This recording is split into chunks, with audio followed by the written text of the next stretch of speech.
Grand Admiral Vasker of the Zetharian Empire stood at the observation deck of the Celestial Citadel, his four eyes fixed on the holographic display of the Milky Way. Behind him, Fleet Captain Nick shifted uncomfortably, holding a data crystal that would soon shatter their empire's confidence. "Speak, Captain," Vasker commanded, his crystalline skin reflecting the starlight. What message was so urgent it required my immediate attention? Nyx approached, her scaled hands trembling slightly as she inserted the crystal into the decoder. "We intercepted this transmission from the Outer Rim, Admiral. It's disturbing." The hologram flickered, replaced by a distorted recording. The voice that emerged was that of Commander Krell, one of their most decorated scout commanders. But something was wrong. The usual steady confidence was replaced by raw terror. "This is final transmission of Scout Vessel Helios. To any who receive this, Earth is forbidden. The humans, they're not what we thought. Stay away. The planet itself, it's alive. They're all connected." Their static consumed the rest of the message. Vasker's upper eyes narrowed while his lower ones focused on the transmission data. "When was this received?" 3 cycles ago. "We've lost all contact with the Helios and its crew of 50. The Admiral moved to his command console, bringing up files on the Sol system. Earth, a seemingly unremarkable planet circling an average yellow star.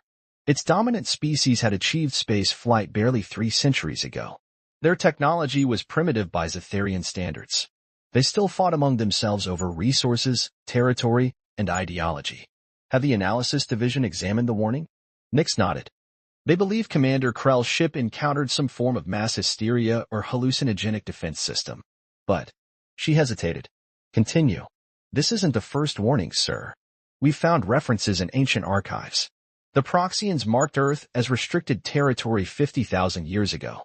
The Arcturus Collective avoided it entirely during their expansion. Even the Quantum Lords of Andromeda had a single entry about Earth in their databases. The cradle must remain sealed." Vasker absorbed this information in silence. The Zetharian Empire had conquered over 2,000 worlds across 3 galaxies. They had faced and defeated every manner of resistance, from primitive projectile weapons to quantum phase technology. But something about these warnings stirred an ancient instinct in him, one that predated his species' evolution into sentience. Nevertheless, the Empire's Supreme Council had already made their decision. Earth's resources were too valuable, its strategic position too important to ignore. The humans' apparent technological inferiority made them an easy target for integration into the Empire. "Prepare the invasion fleet," Vasker ordered, pushing aside his misgivings. "But first, send in the observers. I want eyes on their major population centers before we make our presence known." "Yes, Admiral." Nyx paused at the door. "Sir, what if the warnings are right?" Vasker turned all 4 eyes to the holographic image of Earth, rotating peacefully in its orbit. "The Empire has faced every challenge the universe has presented, Captain. We didn't become the dominant force in 3 galaxies by heeding ancient superstitions." As Nyx left, Vasker studied the detailed scans of Earth's surface. Something caught his attention, subtle energy patterns that seemed to pulse through the planet's crust, like blood through veins. The patterns were so faint that the scanning systems had almost missed them. He dismissed it as geological activity, but part of him wondered if they were about to wake something that should have remained sleeping. In the following days, the Empire assembled its most impressive invasion force yet. 12 World Killer-class battleships, 30 destroyer squadrons, and enough ground forces to subjugate a dozen planets. As the fleet prepared for departure, Vasker received one final message, this one from deep space, barely readable through the interference. "The humans are not trapped on Earth. Earth is using them as bait." Vasker deleted the message. In 3 days, the invasion would begin, and the Empire would learn whether these warnings were truly just superstitions, or if they were about to confront something beyond their comprehension. Little did they know, deep beneath Earth's surface, in facilities unknown even to most humans, ancient systems were stirring. The planet's defenders had waited millennia for this moment, and they would soon show the galaxy why Earth had been marked as forbidden territory for so long. Director Marcus Thorne stood in the heart of Project Sentinel, a facility buried 3 miles beneath the Mariana Trench.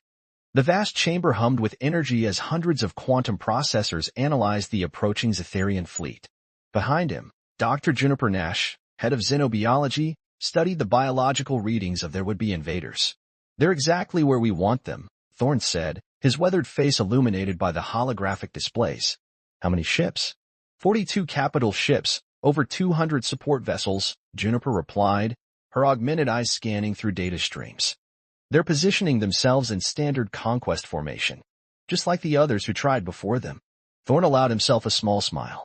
Humanity had spent centuries preparing for this moment, carefully crafting their image as a primitive, divided species. Every public space launch failure, every apparent technological limitation, every political conflict, all carefully orchestrated to maintain the illusion. Begin Protocol Omega, he commanded. And get me Director Zhang from the lunar defense grid. The main screen flickered to life, showing Director Zhang's face. Unlike the rest of humanity's hidden infrastructure, the lunar base made no effort to disguise its true nature. It didn't need to. It existed in a dimensional fold that kept it invisible to conventional detection methods. The Zetharians have taken the bait, Zhang reported, her holographic form shimmering. Their advanced scouts are already attempting to infiltrate our major cities. Should we let them think they're succeeding? Yes, Thorne decided. Let them gather their intelligence. Let them see exactly what we want them to see. In orbit, the Zetharian observation vessels recorded everything they saw. Humans going about their daily lives, seemingly oblivious to the armada assembling above them.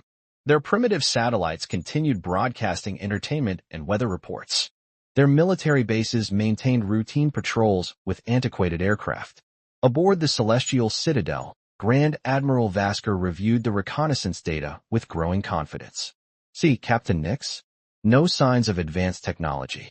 No unified planetary defense system. Just scattered nations barely cooperating with each other. Nix wasn't convinced. Sir, something feels wrong. Their response to our presence. It's too calm. Even primitive species usually show more reaction to first contact. Back in Project Sentinel, Thorne watched the Zetharian communications with amusement. Humanity's greatest achievement wasn't their hidden technology or their quantum manipulation capabilities. It was their ability to maintain this charade for so long. They're preparing their first contact broadcast, Juniper announced. Standard Empire Expansion Protocol. Demand surrender, demonstrate power, offer terms of submission. Perfect. Thorne opened a secure channel to all of Earth's hidden facilities. All units, prepare for Phase 2. Remember, we need them to commit fully to the invasion. No premature responses. The Zetharian message blazed across Earth's communications networks in every human language. People of Earth, we are the Zetharian Empire, rulers of 3 galaxies. Your world now falls under our protection. Resist and face extinction. Submit and enjoy the benefits of our enlightened rule. Governments around the world responded exactly as planned, with confusion, fear, and disorganized attempts at communication. Military forces scrambled their aircraft in seemingly panicked disarray. Global news networks broadcast scenes of chaos and uncertainty. In the Mariana facility, Dr. Nash monitored the biological signatures of their visitors. The Zetharians are radiating confidence now. Their brain patterns show they're completely convinced of their superiority. Excellent, Thorne replied. Initiate the next phase. Let's give them a taste of what they're really dealing with. At his command, subtle changes began across the planet. Power grids fluctuated in patterns too precise to be random. Quantum distortions rippled through space-time, just noticeable enough to make the Zetharian sensors glitch. And deep beneath the surface, Earth's true defense systems began to awaken. On the Celestial Citadel, a junior sensor operator frowned at his readings. Admiral, I'm detecting unusual energy signatures from the planet's core. Geological activity, Vasker dismissed. Prepare the landing forces. We'll begin with their largest population centers. As the Zetharian drop ships prepared for deployment, Thorne made one final call to all Earth's hidden facilities. Remember, let them land. Let them think they've won. Only then will they understand why Earth was marked as forbidden territory. The trap was set. Humanity had spent millennia preparing for this moment, using their apparent weakness as a lure. Now, as the Zetharian Empire committed its forces to the invasion, they were about to discover why even the ancient quantum lords had feared to approach Earth. In her lab, Dr. Nash watched the biological signatures of their would-be conquerors, noting how their confidence would soon turn to terror. They never asked themselves the right question, she mused. They never wonder why a species that seems so primitive would choose to remain on a single planet. No, Thorne agreed, watching the invasion force descend. but they're about to find out. The first sign that something was terribly wrong came when the Zetharian ground forces landed in Central Park, New York. Commander Rylax expected resistance, primitive projectile weapons, perhaps even crude energy barriers. Instead, his troops were met with eerie silence. Deployment successful, he reported to the Celestial Citadel. Beginning Phase 1 occupation of Sector Dash, his voice cut off as he noticed something strange.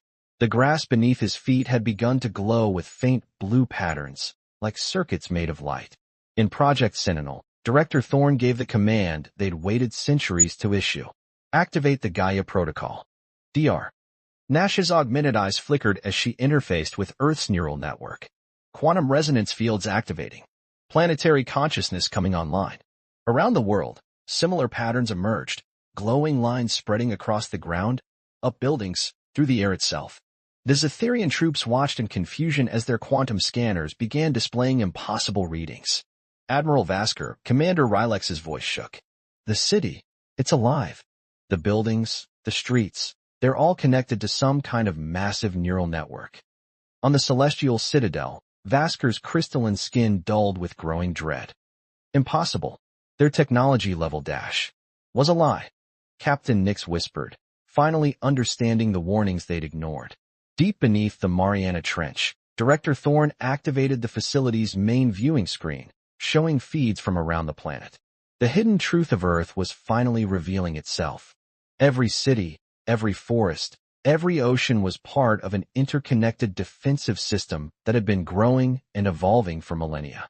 Begin Phase 2, he ordered.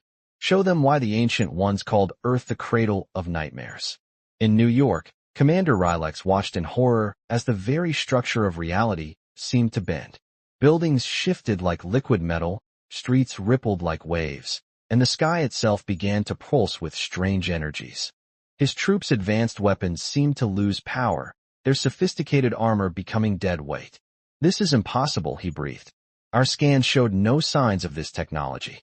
That's because it's not technology, a calm voice replied. Professor Kira Patel, Earth's leading quantum architect, stepped out of what appeared to be thin air.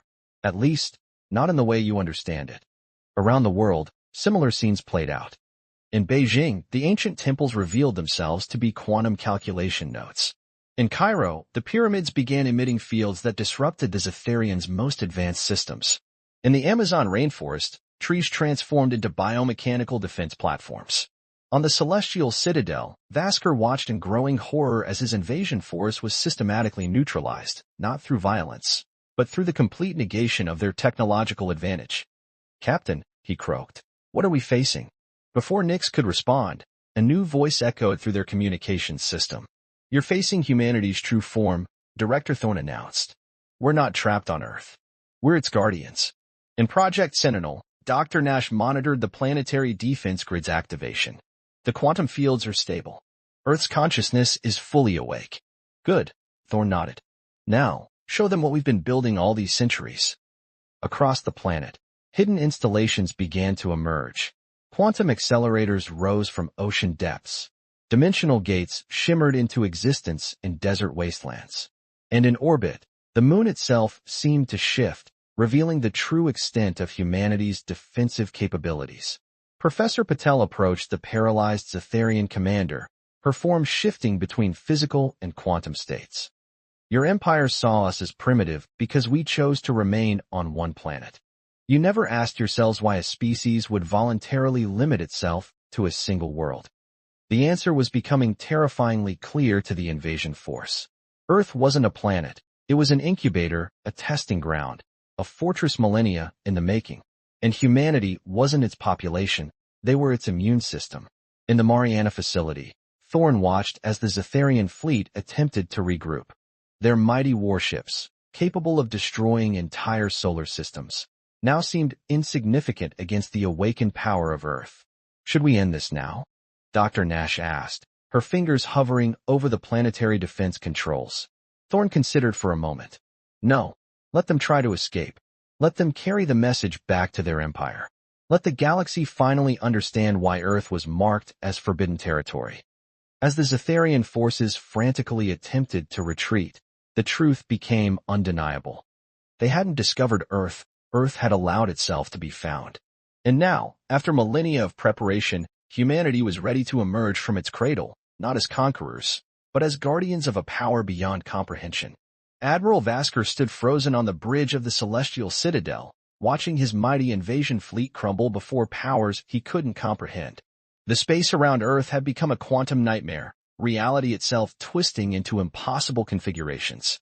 "All ships, full retreat," he commanded, his crystalline skin nearly transparent with fear.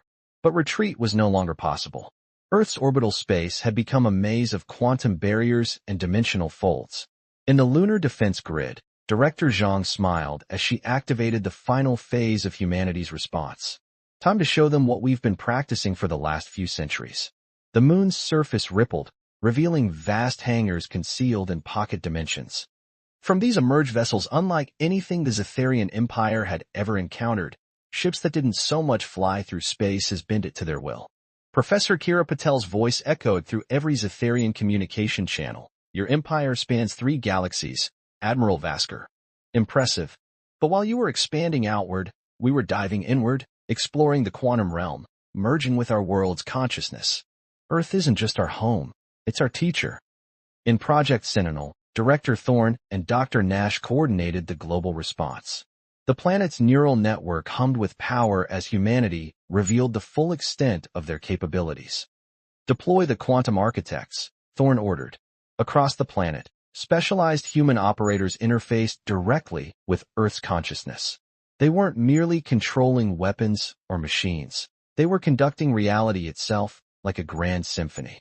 In orbit, Captain Nix watched in horror as human vessels phased through their strongest shields like they didn't exist. "Admiral, their technology, it's not just advanced. It's operating on principles we don't understand." "Not technology," Professor Patel corrected, her voice still echoing through their systems. "Evolution. Earth has been guiding our development for millennia, preparing us for this moment." The demonstration of power was methodical and precise. One by one, the mighty dreadnoughts of the Zetharian fleet found themselves encased in quantum fields that negated their weapons, their shields, their very ability to move through space. Commander Rylex, still trapped in New York with his ground forces, watched the sky shimmer with impossible colors. His troops' advanced combat suits, capable of withstanding planetary bombardment, were now little more than elaborate costumes. The very air seemed to resist their movements. "This is Field Marshal Indrakor," a new voice announced globally. "To all Zetharian forces, your invasion has failed. But we're not going to destroy you. You're going to be our messengers." In the Mariana facility, Dr. Nash's augmented eyes tracked the quantum field manipulations. "The capture fields are stable. We have complete control of their fleet." Director Thorne nodded, then opened a channel to Admiral Vasker. "Your empire ignored the warnings about Earth. Now you understand why they were given. But this isn't just about defending our world anymore." Across the planet, hidden installations continued to emerge. What had appeared to be simple mountains revealed themselves as massive quantum computing cores. The oceans rippled with biomechanical interfaces that extended deep into the planet's core. Professor Patel addressed the captured invasion force. "For millennia, we've maintained the illusion of primitive development because we weren't ready to emerge. Earth needed time to complete our transformation, to prepare us for our true purpose." Field Marshal Corps continued. "Your empire sees itself as a guardian of order in the galaxy. But there are threats you don't even know exist. Horrors lurking between dimensions, ancient beings that see entire galaxies as food sources. Earth has been preparing humanity to face these threats." In orbit, the captured Zetharian fleet watched as the moon's surface completely transformed, revealing it to be an enormous quantum mechanics laboratory. The human vessels surrounding them didn't just demonstrate superior technology, they showed mastery over the fundamental forces of reality. "You will be released," Director Thorne announced to the fleet. "Return to your empire. Tell them what you witnessed here. Tell them that humanity is finally emerging from its cradle, not as conquerors, but as guardians of realities they can't yet comprehend."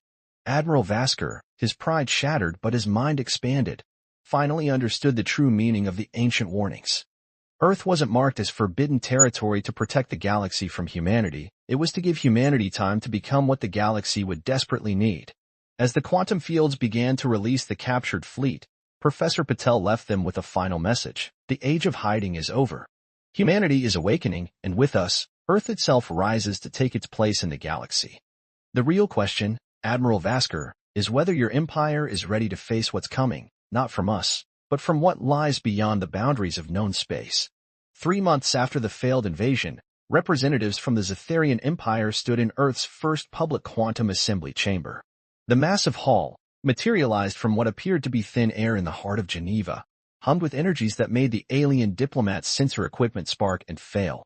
Admiral Vasker, now serving as the Empire's chief diplomatic envoy, faced the Earth Coalition Council. His once proud crystalline form seemed diminished before the assembled power of awakened humanity. Beside him, Captain Nix documented everything with her organic memory systems. The Empire needed to understand exactly what they were dealing with.